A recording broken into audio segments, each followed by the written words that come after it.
Hey guys, how's it going? This is the Pocket, and in this video we're going to have a look on the iPhone 4 5.5 years after its release. So let's get started. I bought this device in September of 2010, then 2 years later I gave it to my father, then my father gave it to my mother, and then again my mother gave it back to me after 2 years, and now I haven't used this device for one whole year because I bought the iPhone 6. So this is the 16 gigabyte model and is upgradable to iOS 7.1.2, which is this firmware which this device have. So everyone remembers this model from Apple, which was a very successful device, and Apple sold about 1.5 million parts in 1 day or 2 days. I'm not quite sure about the numbers, but Apple, I remember that sold a lot of these devices after its release. It had a lot of features after the iPhone 3GS, including Retina display, front-facing camera, improved cameras, and gyroscope, and iOS, of course, 4. So let's have a look at this device. Oh gosh, it seems very small, a tiny device for me because I have been using iPhone 6 for a long time. So this is how it looks like. Let's go and navigate to settings in general to show you some specifications. So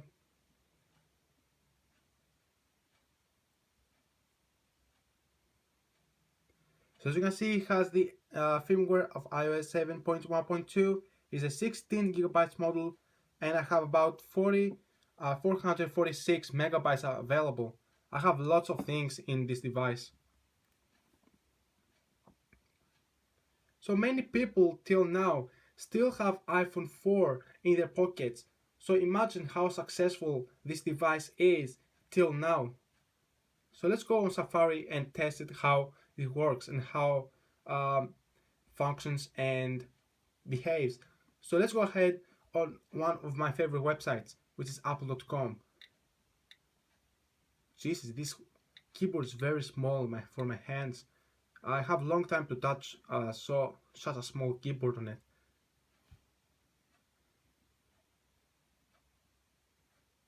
So do a couple of seconds to load. So the reason that I don't like this model that much, because it has a very small screen and doesn't display a lot of information, and everything is very small. So let's go on MacBook for an example.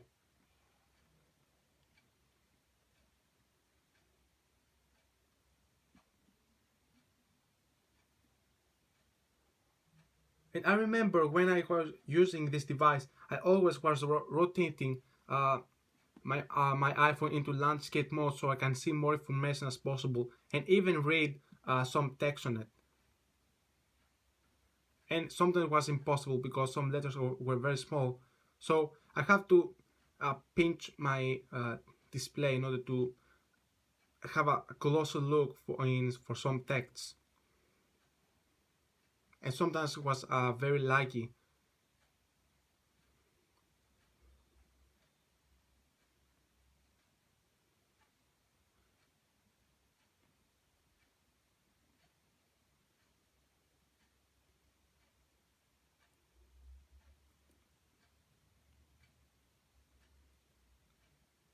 So as you can see, it takes ages to load a website. This doesn't depend always on the network that you have. Also depends on the device and the specification of the device. If it has a very slow central processor unit or graphics processor unit, then this plays a role on how fast the device is on web browsing. So let's go ahead and watch a video on this device. I have downloaded the app YouTube because watching a video from Safari was almost impossible. So that's why I recommend to download the YouTube app from App Store if you have older Apple devices. This is going to help to improve the experience a little bit more. So let's go ahead and navigate to my channel.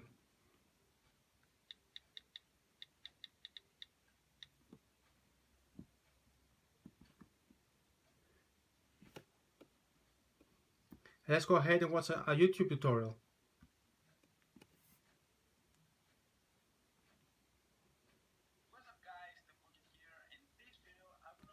So what I always do is to rotate my iPhone into landscape mode so I can have a larger screen to view.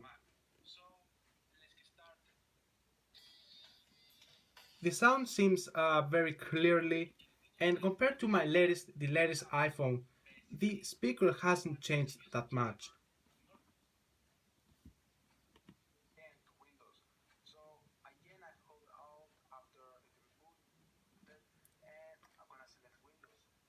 So after watching a video, I'm probably going to close the app, and then I'm going to play a game on it.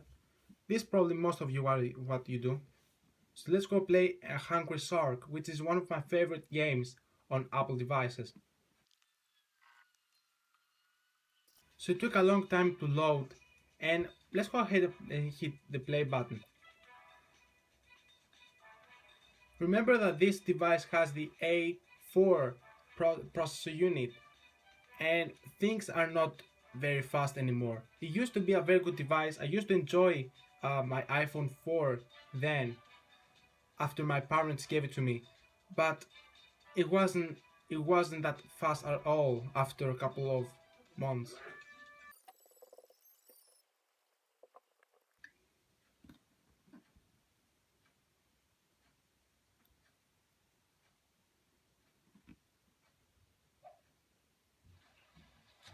So let's have a look how it behaves while playing games. As you can see, it's very unresponsive and sometimes crashes and has needs time to load again.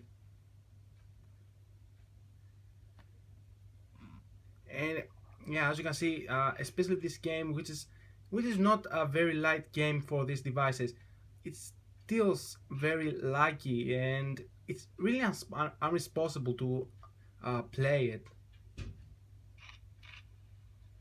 So you can see it's not the best device for gaming. But if you're looking for games like Doodle Jump or Fruit Ninja or these very light games, then you can go for it. But if you are looking for games like Infinity Blade 2 or games like that which require a lot of graphics on it, then please don't get this guy, don't get this device.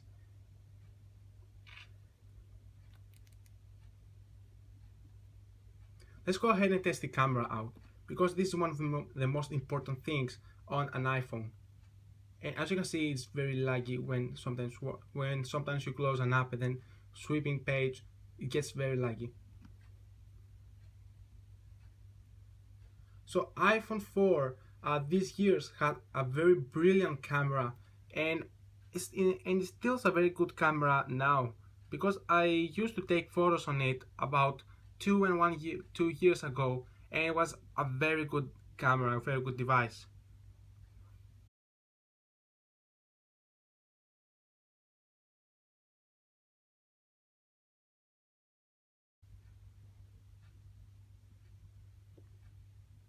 But it has a 720p camera on the back camera, but in front camera is a VGA resolution. So the front camera is not the best camera in the world, but it can still do the job.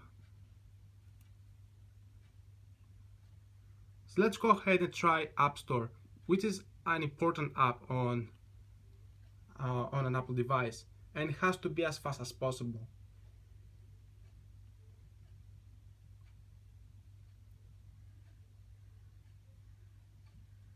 Please make sure to use the app after this little circle has finished rotating, or things will be very messy, and even the app is going to crash and quit.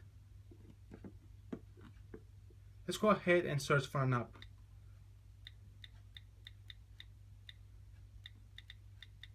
Also, some apps are not compatible with this device because due to its very poor specification. So for example, if you're looking for very heavy games, probably they don't support this device anymore. Like Infinity Blade 3 is not supported by this device anymore.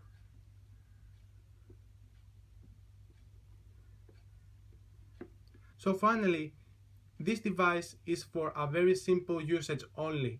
If you are a very simple user who are looking for a device for only calls and sometimes browsing and sometimes taking pictures, then iPhone 4 will be okay for you. But if you are a heavy user who wants to do things very quickly, please don't get this guy, you're gonna hate this. If you find a used iPhone 4 for about 70 or 80 bucks and even sometimes $100, you can go ahead and buy it. But you have to think about it very carefully before buying something. But if you find something, an iPhone 4, a little bit more expensive than that, please think it twice or 3 times before getting it. So that was the video for today, guys. I hope you enjoyed this video. Please make sure to give big thumbs up and also please hit the subscribe button and let me know down in the comment sections what do you think about this device. Is it worth it? Will you buy it? Please let me know. Thanks for watching and I'm gonna see you in my next video.